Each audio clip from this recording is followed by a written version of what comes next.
Welcome back to Access All Areas. Damien Barrett with me, and great to be joined by a superstar of the North Melbourne Football Club and one of my absolute favourite players, Drew Petrie's with us. Welcome to you, Drew. Thanks, Das. How are you travelling, mate? You've had a great time in the game. A few years back, you had multiple stress fractures of the feet, and it looked as though maybe you weren't going to get the best out of yourself. How are you travelling in 2012? Yeah, the form personally has been a little slow in the first month, but kicking into gear a little bit now.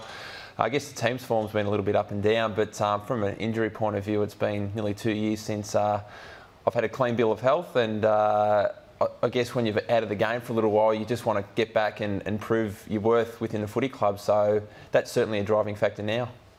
You made some comments last week on the AFL website that it was an attitude issue for yourself. Just take us through what you meant by that, because I don't think anyone who knows you would think you've got a bad attitude. Yeah, I didn't have a bad attitude. I was probably just being a little bit lazy, looking for excuses and expecting the footy to fall in my lap and to kick, multiple goals each week without putting the hard work in. So that's game day. I'm pretty professional and pedantic off field. So coming to games, I just wasn't quite as hardened and as competitive as I had been last season.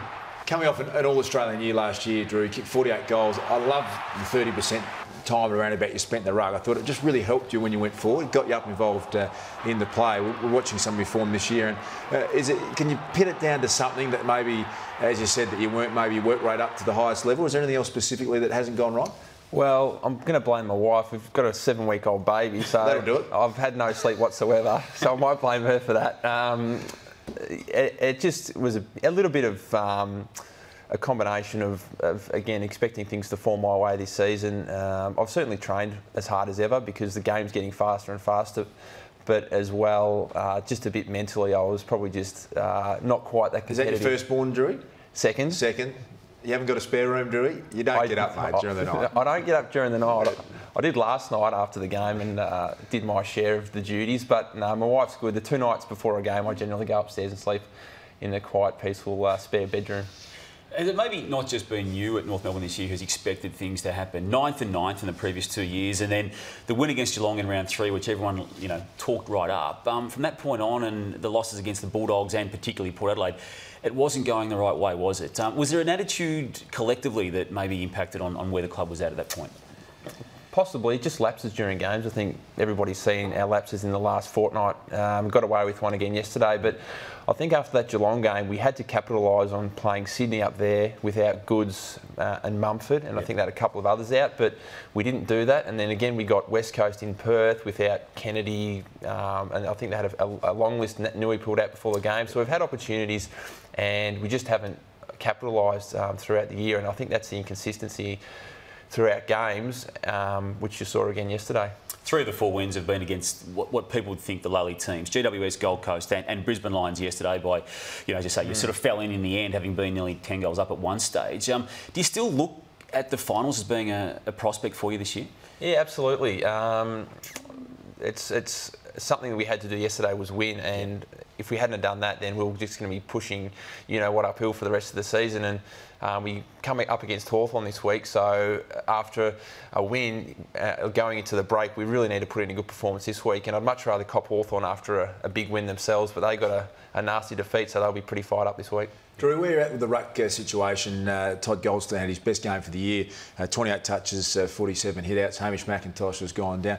As I said before, I really like you spending some time in that role. Can the 3 of you play in one side? We can, yeah. It probably hasn't functioned as well as we'd like as yet. I do like playing in the ruck, get you up the ground, around the footy, especially if the ball's not making it all the way down into the forward line. And last year, I think Todd was outstanding, and we sort of rucked.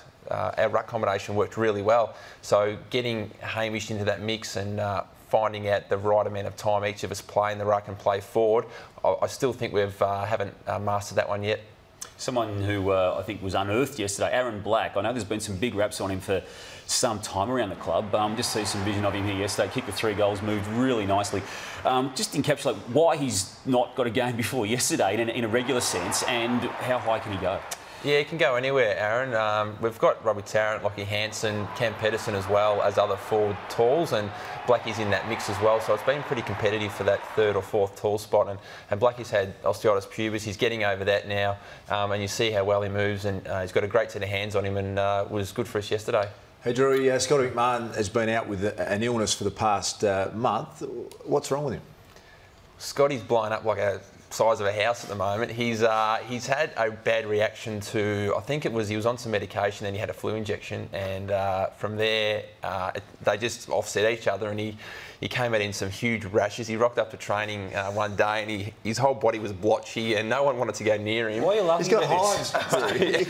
Why is it funny when you say hives? But your man's in a bad way. Well, he was. I suppose he was. He had to go into hospital, then he came out, then he went back in again. And they've pumped a lot of medication through him, and he hasn't been able to train as much. And he looks like he could play front row for the Melbourne Storm at the moment, Scotty. So he's getting back into training, and he's a chance to play in the VFL this weekend. Getting a lot of sympathy, you can tell. Around the footy club, you turn up with hives, and they come from everywhere. Hey, a smother on the weekend. Scott Thompson, you see something every week in football that you've never seen before. Has he trained for this, or what's the story here? Well, he actually said last night that he's tried this before, and he copped a bagging for it from the commentators because he missed it, but he pulled it off here.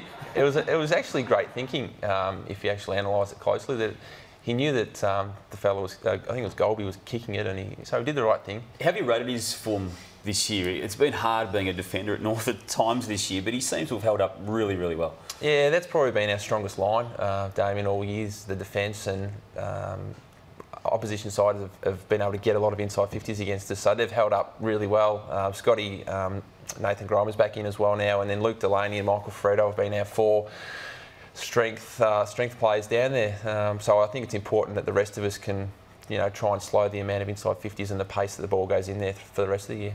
You came out of the era with, just crossed over with the great Wayne Carey and Glenn Archer and Boomer and yourself, probably the last remaining guys that experienced that great time at North Melbourne.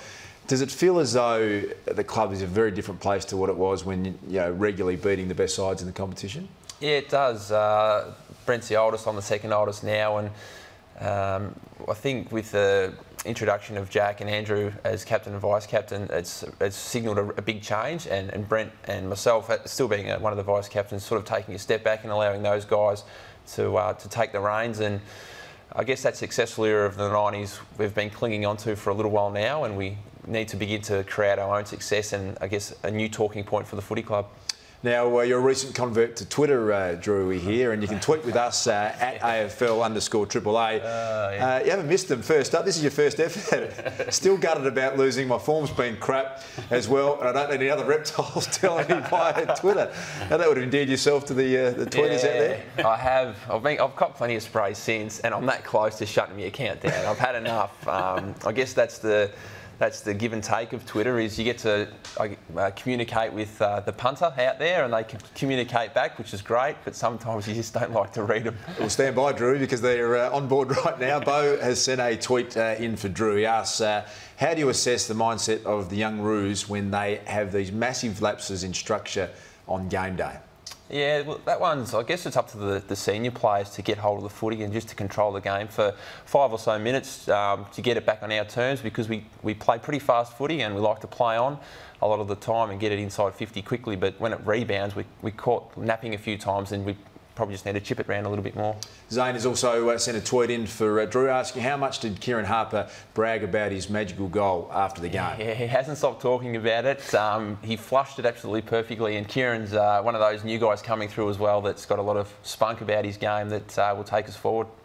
Yeah, ripping goal, Kieran Harper, and an outstanding young player. Just a quick reminder, our OPSM poll. Have a look, first at, here it is. I love the way he goes about it, Drew. He's got some real class, and leg speed's a great thing too, isn't it? Yeah, it is. His finishing ability's great as well, and he's good to play with in the forward line. He gets up the ground and charges back with the footy really hard, and he's a good finisher, as we see there. Had our poll going, the OPSM poll. Reminder, you can get online and join in that one. Will Ivan Marek be an All-Australian by season's end? We'll have the results of the poll on Friday's Access All Areas with Damien and Lee Matthews. Drew, he's a cult hero now, the big mulleted one. His last 2 weeks have been great. Is he All-Australian chance? Yeah, at the moment he seems to be. I saw a lot of the Richmond-Hawthorn game studying up Hawthorn over the weekend, and his ruck work and his strength in marking contests around the ground, on a wet day. I think he took a few really good contested grabs in the air at the G when it was raining. So when your ruckman's doing that, it makes everybody lift and grow.